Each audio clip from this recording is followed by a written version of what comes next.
You stand at the edge of an ancient plain. The air is hot, your skin is wet with sweat. Something is moving far ahead of you, and your body is built to follow it. This is not the body of an ape dragging itself across the ground. This is not a hunched monster from an old movie. This is a long-legged human body, narrow at the waist, balanced over 2 feet, ready to cover distance under an open sun. This is Homo erectus. The name means upright human.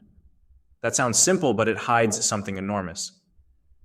Homo erectus was not the first creature to walk on 2 legs and not the first member of the human family. But Homo erectus may have been the first great traveler among your ancestors. What changed? The answer begins with shape. Look down at your legs. Long thighs, long shins, feet that strike the ground again and again, a torso that does not swing like an ape's body from branch to branch, but stacks itself upright, balanced over hips and knees and ankles. Now place that body almost 2 million years in the past. At Nariokotomi near Lake Turkana in Kenya, a fossil skeleton known as Turkana Boy was found in 1984 by Kamoya Kimiu. Scientists call it KNM-WT 15,000. That code looks cold, but the bones are not cold at all. They show a young Homo erectus with a tall, lean body and long legs, a body startlingly close to the outline you would recognize today. He was not you, but he was no longer built like earlier, smaller human relatives either. His body was a machine for distance. A scientific term matters here: body proportions. That simply means the relative lengths of the arms, legs, torso, hips, and shoulders. Earlier ancestors had shorter legs and more ape-like climbing features. Homo erectus had legs that carried the body efficiently across open ground. Why would that matter? Because Africa was changing. Forests were shrinking in some places. Open grasslands and patchy woodlands spread across the landscape. Food was no longer always above your head or beside your shelter. It could be far away. A carcass, a patch of tubers, a stream, a stand of trees, a herd moving in the distance. To survive in that world, your ancestor did not need to be the strongest animal. Your ancestor needed to keep going. In 2004, Dennis Bramble and Daniel Lieberman published a famous Nature paper called Endurance Running and the Evolution of Homo. They argued that early humans were unusually good at sustained running, not sprinting, not explosive speed. Endurance running means holding movement for a long time without collapsing. That is the strange human gift.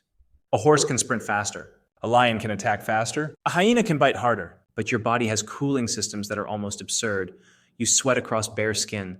You breathe separately from your stride. You have springy arches in your feet, a big Achilles tendon behind the ankle, large buttock muscles that help stabilize the trunk, and a head balanced by neck ligaments while the body bounces. None of these features is magic alone. Together they turn heat into a weapon. Imagine a midday hunt. The sun is high. Most predators rest. The air shivers over the grass. A group of Homo erectus tracks an antelope not by outrunning it in a burst, but by refusing to stop. The animal bolts. It rests. It bolts again. Your ancestors follow the trail, watching prints, dung, bent grass, dust, and the direction of panic. Hour after hour, the animal carries a fur coat under the sun. Your ancestor carries sweat. This idea is called persistence hunting. It means pursuing prey until heat and exhaustion weaken it. Scientists still debate how common it was in deep prehistory, and no single fossil can prove one exact hunt. But the body of Homo erectus makes the idea possible in a way earlier bodies did not. That is the first conquest, not land, distance. But the second conquest was even larger. Homo erectus left Africa. Today that sentence can sound ordinary because maps are easy. You see Africa, you see Asia, you see Europe. A line can be drawn in seconds. For a creature walking on bare feet, that line was a lifetime. At Dmanisi in the Republic of Georgia, fossils dated to about 1.8 million years ago show early humans already outside Africa. The site has been studied by David Lord Kipanidze and colleagues, and it is one of the most important windows into the first great expansion of the human family. Some scientists debate exactly how to classify the Dmanisi people. Some call them early Homo erectus. Some emphasize their mixture of primitive and later traits. But the message is clear. Your ancestors had crossed into Eurasia shockingly early. They did not need boats. They did not need metal. They did not need writing maps, wheels, or cities. They had legs, tools, social knowledge, and the stubborn ability to move through unfamiliar country. Picture it. A small band travels along river valleys and open corridors. Children walk between adults. Someone carries a stone core. Someone carries meat. Someone watches the horizon. A storm rises. A predator follows at a distance. The group does not know it is leaving Africa. It only knows the next water source, the next ridge, the next safe place before dark. Migration did not begin as adventure. It began as need. Food moved. Climate shifted. Populations grew. Danger pressed from behind while opportunity opened ahead. From Western Asia, early humans spread across huge distances. In Java, Eugène Dubois found the famous Java man fossils in the 1890s at Trinil, placing Homo erectus deep in Southeast Asia. In China, Zhoukoudian later revealed more Homo erectus fossils near Beijing, showing that this species or close populations within its range lived across much of Asia. Europe is more complicated. The earliest humans in Europe are debated, and not every ancient European fossil is labeled Homo erectus. But the expansion that began with Homo erectus and related early humans pushed the human family out of Africa and into the edges of Europe and Asia long before Homo sapiens existed. That is the twist. Homo erectus was not a failed rough draft of you.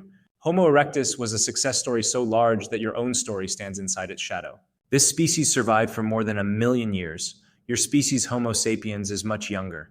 Cities are younger still. Farming is a blink. The internet is almost nothing. Homo erectus lived through shifting climates, changing landscapes, predators with teeth like knives, and continents without signs or roads. It did not conquer by being modern. It conquered by being durable. Think about what that means. The first great migration was not powered by ambition in the modern sense. No one stood on a hill and dreamed of discovering Asia. No one named a continent. No one planted a flag.